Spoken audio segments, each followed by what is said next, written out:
तत्पदं दर्शितं तस्मै श्रीगुरवे नमः।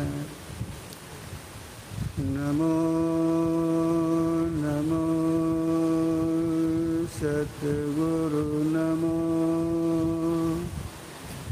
जासमको नवान परम पुरुष होते अधिक गावै संत सुजान। धन्य धन्य सतगुरु सुखदान महिमा कही न जाए। जो कछु कहो तुमरी कृपा मोते कछु न बसै। सम्माननीय साधु समाज, धर्म प्रेमी सज्जनों, माताओं एवं बहनों,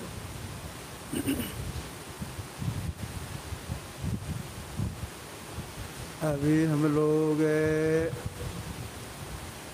संत स्तुति और गुरु विनती के बाद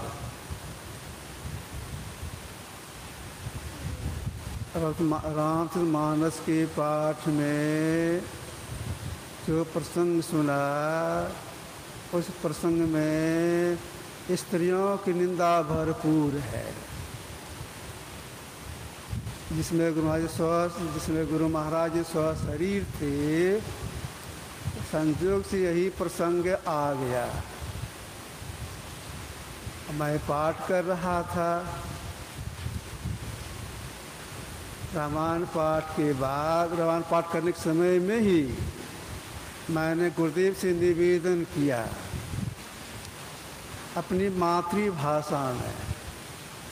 मैंने कहा, हजूर, भगवान राम नारद जी का जब भी उपदेश कर लगे, एम तो स्त्री के बहुत निंदा छे,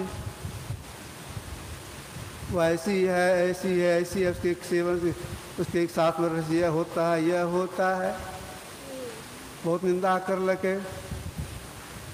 आ सीता जी के चोरी भे गल रहे तो अपने स्वयं कथिल काने रहे, छोड़ी थी सीता जी के। गुरु महाराज हमसे बोले, नारद जी कौन थे? मैंने कहा, हजूर, नारद जी सन्यासी रहे। हाँ, जो भगवान को उपदेश हुआ, तो उपदेश केवल सन्यासी के लिए, गृहस्थ के लिए नहीं। तो आज रामायण पाठ हुआ है, उसमें सन्यासी के लिए उपदेश है। इसके बाद हम लोग गुरुदेव के उपदेश में सुने, बहुत सी बातें उसमें आई। उसमें एक बात यह भी आ गया, स्थूल उपासना के दो प्रकार हैं और सूक्ष्म उपासना के भी दो प्रकार हैं। स्थूल उपासना में दो प्रकार कौन कौन? तो मानस जप और मानस ध्यान। सूक्ष्म उपासना में दृश्य योग और शब्द योग। तो देखिए, जब तक कोई स्थूल उपासना ठीक से नहीं करेंगे, सूक्ष्म उपासना करने की शक्ति नहीं आएगी।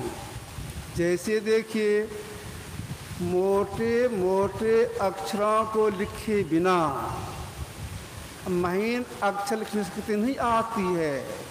ठीक ऐसे ही मोटी उपासना किए बिना सूक्ष्म उपासना करने की शक्ति नहीं आएगी।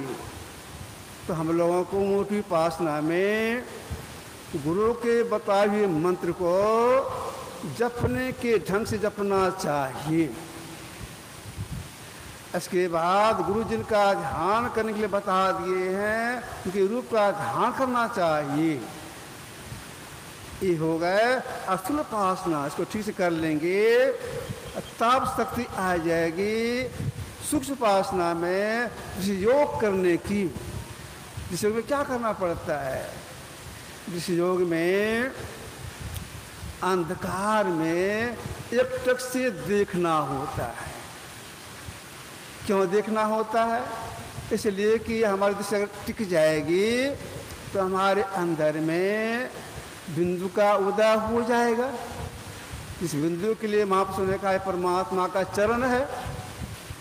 इसके बाद ब्रह्म ज्योति का दर्शन हो जाएगा, ब्रह्मनाद सुनने में आ जाएगा।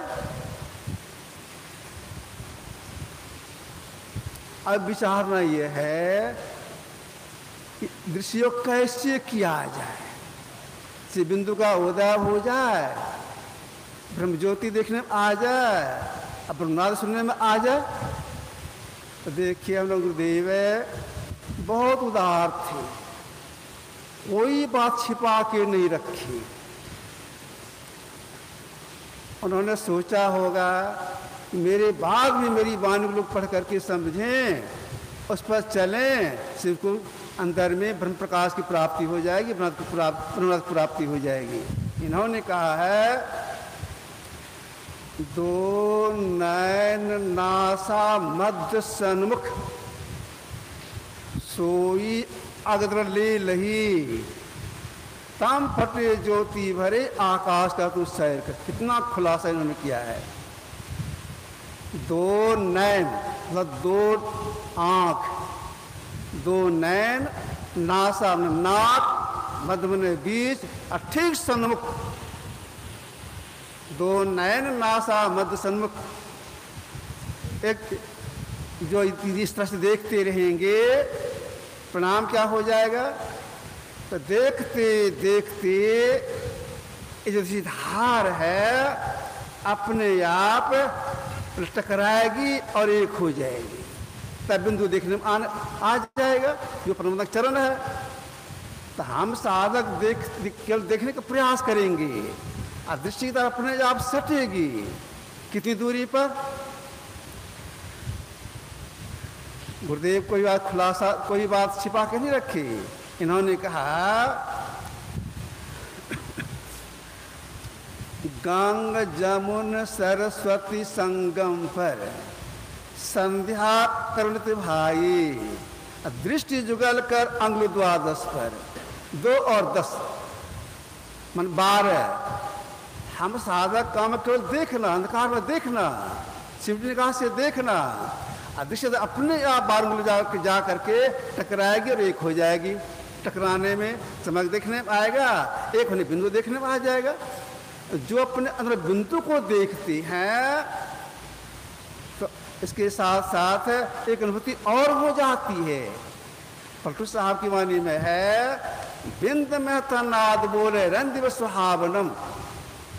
जो बिंदु का दर्शन करते हुए अपने अंदर नाद को भी सुनती हैं, नाद में शब्द सुनती हैं। कौन सा शब्द? आराध शब्द,